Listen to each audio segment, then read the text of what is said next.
बिस्मिल्लाहिर्रहमानिर्रहीम। In the name of Allah, the Beneficent, the Merciful.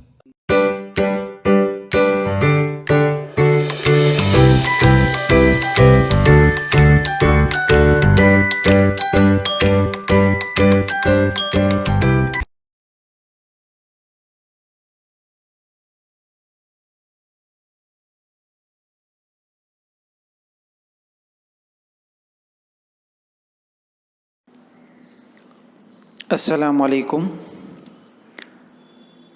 प्यारे बच्चों, दिवस 9 क्षेत्र है बातमी लेखन और संकल्पना है बातमी लेखन और क्षमता है स्व अभिव्यक्ति।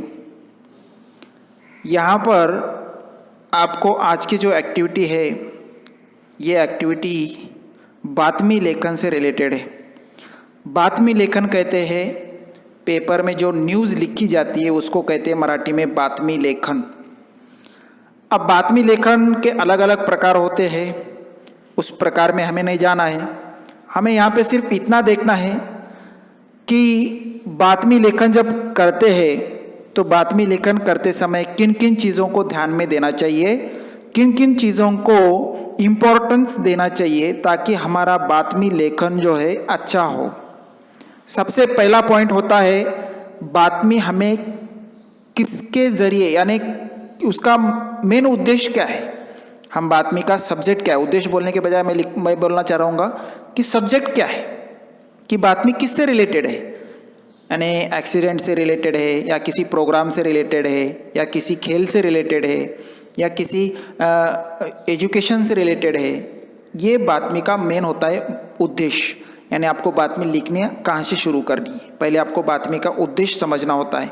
अगर कोई प्रोग्राम है जैसा कि मुख्याध्यापक का समारोह 16 या फिर बच्चों का रहता है, बहुत सारे बच्चे 10th क्लास में अच्छे से रिज़ल्ट में पास होते हैं तो बच्चों की तारीफ़ करने के लिए, बच्चों को रिज़ल्ट डिस्ट्रीब्यूट करने के लिए, तो बच्चों के हौसले बुलंद करने के लिए प्रोग्राम रखा जाता है। तो आप क्या कहेंगे कि बातमी का उद्देश्य क्या है, बच्चों की हौसला अफजाई करना। इस पे आपको बातमी लिखना है। तो आप बातमी लिख सकते हैं कि हमारे जो है 10वीं क्लास में इतने इतने बच्चे हैं और इसमें से बहुत सारे बच्चों ने अच्छे से अच्छे नंबरात हासिल किए। तो उसका क्या होता है बातमी लेखन में डेट, उसके बाद का मुद्दा होता है आवश्यकता, गरज, नीड, कि आपको ये बातमी क्यों लिखना है, इसकी वजह क्या है, क्यों, क्योंकि ये अगर हम बातमी लिखेंगे तो ये बहुत सारे पेपर्स में जाएगा, बहुत सारे लोग पढ़ेंगे, बहुत सारे लोग इससे फ़ायदा हासिल करेंगे, है ना। यही आवश्यकता होती है बातमी की। बातमीचे वाचन जो है जब हम बहुत सारे बातमी पढ़ेंगे तो हमें क्या है लिखने भी आएगा। उसके बाद है लेखन। जब हम बातमी लिखते हैं उसका लिखने का जो काल होता है, टेंस होता है, वो प्रेजेंट टेंस होना चाहिए, ना कि पास्ट टेंस। ओके। बातमीतील खरेपणा। देखो, जो भी न्यूज़ लिख रहे हो आप, जो भी बातमी लिख रहे हो, लिखने से पहले वो बातमी की सच्चाई लिखना पड़ेगा आपको। ऐसी बातमी नहीं कि जिसके अंदर सब कुछ झूठ भरा हुआ है और वो बातमी लिख रहे हो, तो इससे क्या होगा, वो बातमी गलत होगी। तो बातमी लिखते समय क्या ध्यान में देना चाहिए आपको, बातमी जब लिख रहे तो उसमें खरेपन यानी सच्चाई होनी चाहिए। तीसरा है प्रसार माध्यम। प्रसार माध्यम के ज़रिए ही बातमी बहुत सारे जगहों पर जाती है, जैसा उसके अंदर वर्तमान पत्र है, टीवी है, रेडियो है, बहुत सारे, अभी तो व्हाट्सएप यूनिवर्सिटी भी चल रही है ना। तो बातमीचा विषय मेन है, बातमी किसके ताल्लुक से आपको लिखना है, बातमी का विषय भी बहुत इम्पोर्टेंट होता है। ये बातमी लेखन के लिए बहुत सारी चीज़ें ज़रूरत होती है। यहाँ पर आपको कुछ सवाल दिए गए हैं, आपको उसके कुछ जवाब भी देना है, ओरली जवाब देंगे आप। तुम्हाला बातम्या ऐकायला आवडतात का? बहुत सारे बच्चे बोलेंगे सर बातमी सुनना हमें पसंद भी है। बहुत सारे बच्चे जवाब देंगे सर बातमी सुनना हमें पसंद नहीं है क्योंकि हमें फुर्सत ही नहीं मिलती है ना। तुम्ही बातम्या कोठे कोठे ऐकता पाहता। आप लोग बातमी कहाँ कहाँ से सुनते हो? बहुत सारे बच्चे जवाब देंगे वर्तमान पत्र, कोई बोलेगा टीवी पे सुनते हैं, कोई बोलेगा रेडियो पे सुनते हैं, कोई बोलेगा हम मोबाइल में, अब तो एंड्रॉयड का ज़माना है तो एंड्रॉयड में ही हम सुनते हैं। तुम्हाला कोणत्या विषयावर बातम्या ऐकायला आवडतात? अलग अलग चॉईस, अलग अलग इंटरेस्ट, अलग अलग ऑप्शंस, है ना। आपको किस रिलेटेड यानी किससे ज़्यादा रिलेटेड बातमी न्यूज़ सुनना पसंद है वो यहाँ पर आपको लिखना है। बातम्यांचे उपयोग, बातम्या ऐकायला पाहिला पाहिजे का, बातम्या तुमच्या मते खऱ्या किंवा खोट्या असतात, आपको इसका पर्सनल व्यू देना है। ये आपको ओरली है, लेकिन आपको असल में करना क्या है यहाँ पे देखिए।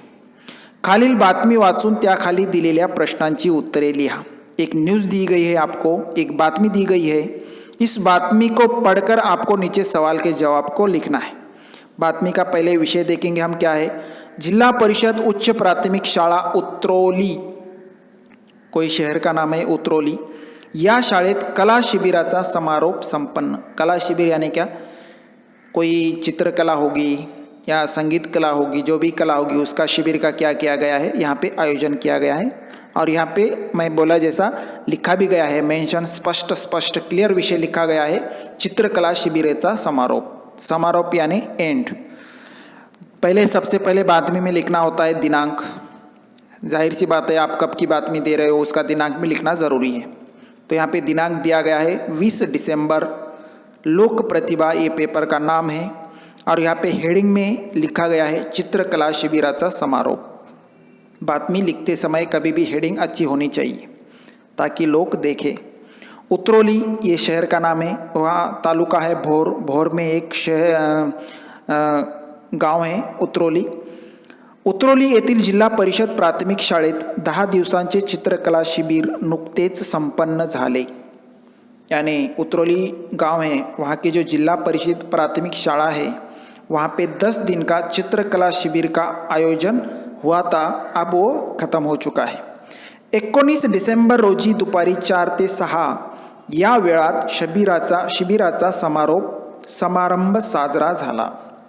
यानी 19 तारीख के दिन दोपहरी, ये भी टाइम भी देना बहुत ज़रूरी है, कब हुआ है वो, 4 ते 6 यानी 4 बजे से लेके 6 बजे तक एक शिबिर यहाँ पे संपन्न हुआ।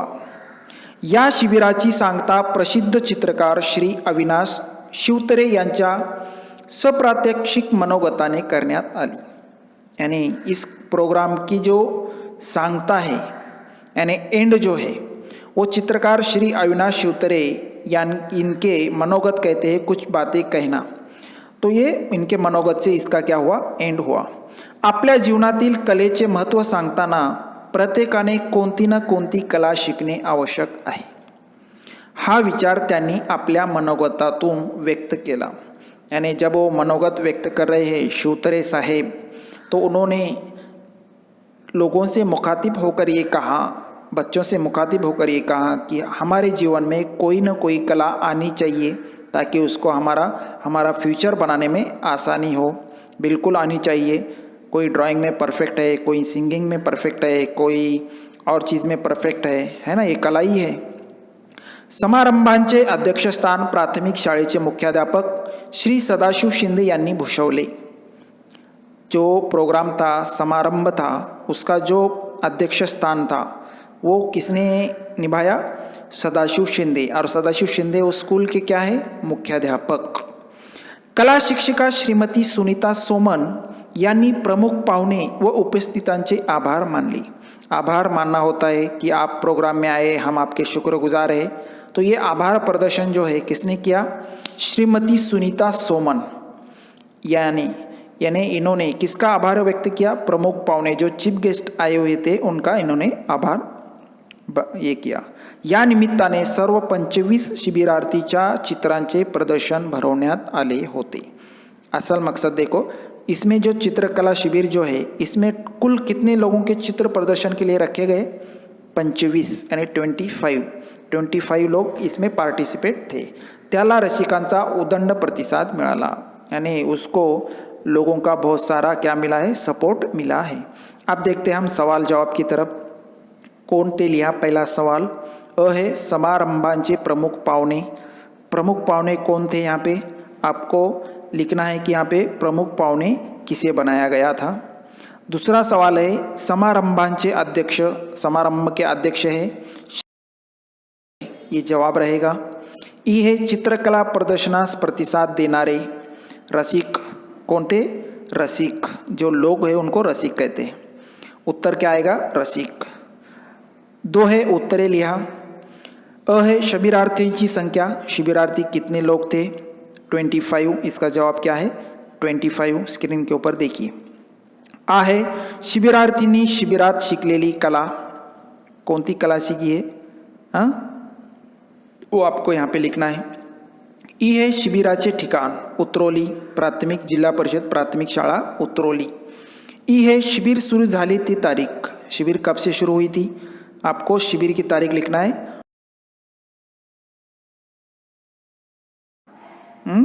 शिविर शुरू झाली ती तारीख लिखना है। बिल्कुल आपको तारीख को ये नहीं करना है कि तारीख देखो यहाँ पे 19 दिसंबर जो तारीख दी है ये शिबिर का समारंभ साजरा झाला, यानी समारोप समारंभ है। तो 19 दिसंबर ये डेट नहीं आएगी, डेट कौन सी आएगी ये आपको वहाँ पे अच्छे से लिखना है ध्यान देकर। ओके, आपके स्क्रीन के ऊपर ये डेट दिखाई दे रही है। सवाल नंबर 3 आहे, वरील बातमीमध्ये ज्या ज्या गोष्टीविषयी माहिती दिलेली आहे ते घटक लिहा। ऊपर की जो न्यूज़ है उसमें क्या क्या चीज़ें बताई गई है। पहली बातमी है कि बातमी जो है चित्रकला के बारे में। दूसरी है कि यहाँ पे प्रमुख पाहुणे कौन थे। तीसरी चीज़ है अध्यक्ष स्थान कौन थे। ये बहुत जो चीज़ है, ये समारंभ कब शुरू हुआ, कब ख़त्म हुआ, ये 3-4 पॉइंट आप यहाँ पे स्क्रीन पे देख सकते हो, वो आप जवाब में लिख सकते हैं। ओके, अब यहाँ पे उम्मीद करता हूँ कि ये जो है वीडियो आपको पसंद आया होगा। और भी एक्टिविटी आप कर सकते हैं, नीचे दिया गया है वो वर्तमान पत्र, दूरदर्शन, रेडियो, इंटरनेट के ज़रिए आप बहुत सारे न्यूज़ जमा कर सकते हो, कलेक्ट कर सकते हो और उसके ज़रिए आप उस पर बातमी भी लिख सकते हो। ओके, उम्मीद करता हूँ कि ये वीडियो आपको पसंद आया होगा।